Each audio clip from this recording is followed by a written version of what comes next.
Hello Classic Gamers out there, and thanks for viewing Jay the Classic Gamer's video game review of the 1985 classic game Super Mario Bros. By Nintendo for the Nintendo Entertainment System. This game is a great classic game. It's fun, it brings back good childhood memories, and is still very challenging to play to this day. The graphics in the game aren't that great compared to today's standards, but who cares about graphics anyway? It's all about the gameplay, and the gameplay in this game is awesome. This is the game that started the Super Mario series, and in my opinion launched the best video game franchise ever made. It didn't hurt that the game was packaged with the Nintendo Entertainment System, making the Nintendo Entertainment System one of the best-selling video game consoles of all time, which also resulted in Mario becoming the most recognizable video game character ever, even more popular than the famous Pac-Man himself. This is a 1 or 2 player game. You either play as Mario or Luigi in alternating turns.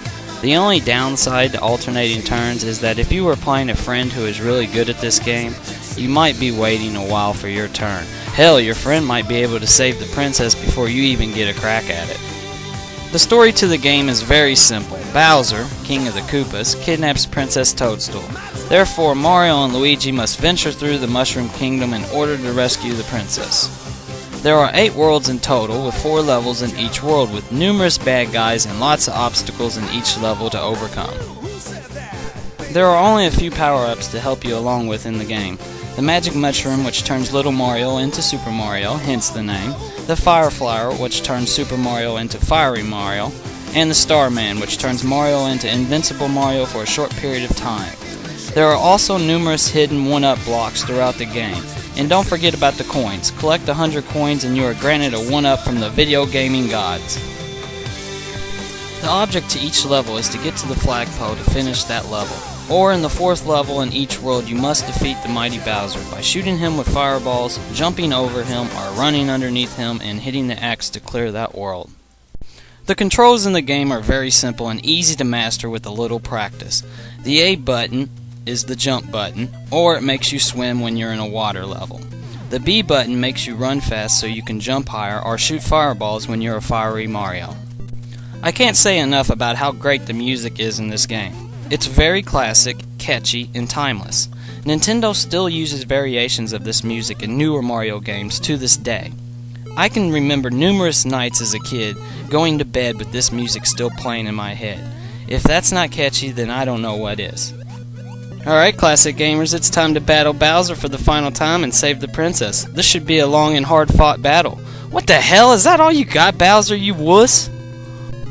After you beat the game for the first time, you can play it again on a harder difficulty level.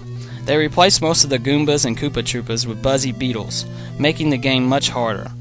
On the title screen, you can choose to start at any world by pressing the B button.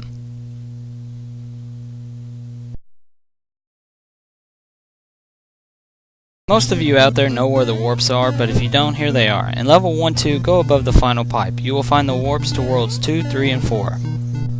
In the level 4-2, find this vine and climb it. It will lead to the warps to the worlds 6, 7, and 8. Also in level 4-2, if you go above the final pipe, you will find the warp to world 5.